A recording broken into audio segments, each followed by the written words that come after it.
Bismillahirrahmanirrahim. Apa kabarnya anak soleh-soleha semua di rumah? Semoga selalu dalam keadaan sehat walafiat dan dalam lindungan Allah Subhanahu wa Ta'ala. Hari ini hari Senin, kita lanjutkan tema 7, benda, hewan, dan tanaman di sekitarku. Subtema 4, bentuk, warna, ukuran, dan permukaan benda. Pembelajaran 3 dan 4 ada pada halaman 79 sampai 85. Seperti biasa, kita akan memaparkan tujuan pembelajaran sebagai berikut. Yang pertama, menyebutkan ciri benda pada percakapan. Yang kedua, menjelaskan aturan meminjam barang, melakukan pengurangan tanpa teknik meminjam, dan membuat kalimat perbandingan, serta yang kelima, membuat lukisan dari pasir. Before we study, let's say basmalah together. Bismillahirrahmanirrahim. Baik anak soleh, silahkan membuka buku pena tema 7 halaman 79. Kita memasuki pembelajaran 3 hari ini. Yang pertama tentang menyebutkan ciri-ciri benda pada percakapan. Perhatikan percakapan berikut ini antara Mei dengan Komang. Hai Komang, apa kamu sudah siap untuk ulangan matematika nanti? Aku sudah siap Mei, aku sudah belajar semalam. Tapi aku lupa memasukkan tempat pensilku ke dalam tas setelah belajar. Kamu bisa meminjam pensilku, Komang? Aku membawa 2 pensil. Ada pensil yang berwarna merah dan biru. Kamu mau pinjam yang mana? Wah, kamu baik sekali. Kalau begitu, aku pinjam pensil merah saja ya, Mei. Karena pensil merah lebih pendek dari pensil biru. Jadi, kamu bisa memakai pensilmu yang lebih panjang. Baiklah kalau begitu. Terima kasih, Mei. Percakapan tadi, Komang dan Mei menyebutkan beberapa ciri pensil yang akan mereka gunakan. Mei menawarkan 2 buah pensil, ada yang berwarna merah dan biru. Komang akan menggunakan pensil berwarna merah dan berukuran pendek, sedangkan Mei akan menggunakan pensil berwarna biru dan berukuran panjang. Jadi dalam percakapan tadi, mereka menyebutkan ciri-ciri benda, yaitu pensil. Ada 2 pensil. Yang mereka sebutkan ciri-cirinya adalah warna dan ukurannya. Selanjutnya, menjelaskan aturan ketika meminjam barang orang lain. Ada pada halaman 81. Barang yang kita pinjam harus kita jaga dengan baik, karena barang yang kita pinjam bukan milik kita.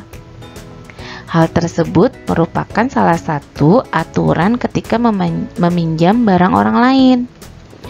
Ada aturan-aturan ketika kita meminjam barang orang lain. Pertama, harus menyampaikan izin terlebih dahulu, diperbolehkan atau tidak. Yang kedua, ketika diizinkan, maka kita harus berhati-hati dalam menggunakannya, menjaga agar barangnya tidak rusak. Selanjutnya, ketika sudah selesai, kembalikanlah barang tersebut. Jangan lupa yang terakhir, ucapkan terima kasih karena kita sudah diizinkan meminjam barangnya. Baik anak soleh, kita lanjutkan lagi ya pada halaman 82. Pengurangan 2 bilangan tanpa teknik meminjam. Materi ini juga sudah kita pelajari sebelumnya ya nak. Hasil pengurangan lebih mudah digunakan dengan cara bersusun pendek, tentunya dengan memperhatikan posisi, puluhan dan satuan. Perhatikan contoh berikut yang dipaparkan dalam soal cerita. Ibu memiliki persediaan 45 cangkir. Saat ada tamu, sebanyak 12 cangkir digunakan. Berapa sisa cangkir yang belum digunakan? Kata sisa merupakan salah satu ciri-ciri bahwa soal cerita tersebut adalah pengurangan. Maka kalimat matematika dari soal di atas adalah 45 dikurang 12. Agar lebih mudah, kita kerjakan dengan cara bersusun pendek. 5 dikurang 2, hasilnya 3. 4 dikurang 1, hasilnya 3. Maka 45 dikurang 12 adalah 33. Jadi, sisa cangkir ibu yang belum digunakan sebanyak 33 buah. Anak soleh supaya lebih paham, ayo berlatih halaman 83.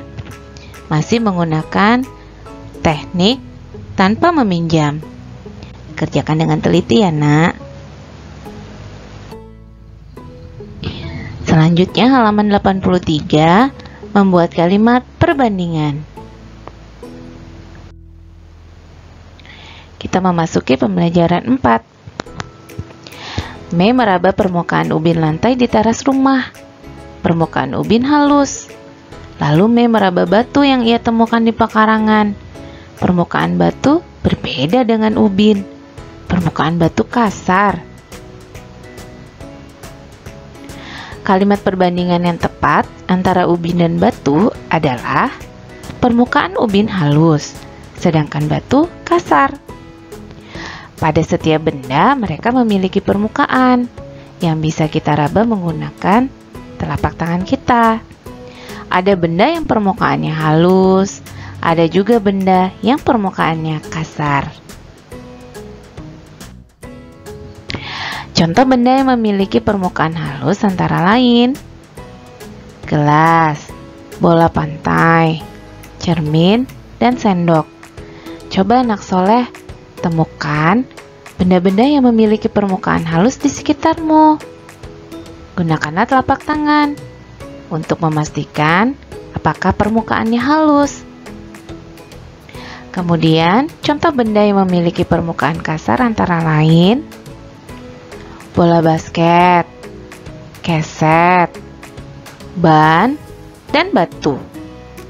Coba cek lagi, ada tidak benda di sekitar anak soleh yang permukaannya kasar? Baik anak soleh, kita akan melanjutkan pembelajaran 4 halaman 85 tentang membuat lukisan dari pasir. Selain menggunakan kertas dan kanvas, ternyata pasir juga bisa kita gunakan untuk melukis. Pasir dapat kita temukan di pantai, di sekitar rumah, bahkan di toko bahan bangunan. Melukis menggunakan pasir dapat dilakukan di atas tripleks, kaca, meja, atau langsung saja di pantai. Pasti menyenangkan ya, bisa langsung datang ke pantai dan melukis. Berikut beberapa contoh lukisan pasir. Anak soleh juga bisa melihat lebih jelas di buku ya, nak. Ada yang melukis boneka, ada yang melukis tanaman, ada yang melukis hewan. Banyak ya yang bisa kita lukis dengan menggunakan pasir. Demikian pembelajaran kita hari ini. After we study, let's say hamdalah together. Alhamdulillahirabbil alamin. Terima kasih banyak anak soleh sudah belajar dari rumah hari ini dengan semangat. Jaga kesehatan, sempatkan berolahraga, makan makanan bergizi, turuti nasihat kedua orang tuamu. Sampai jumpa di pembelajaran selanjutnya. Bunda akhiri, wassalamualaikum warahmatullahi wabarakatuh.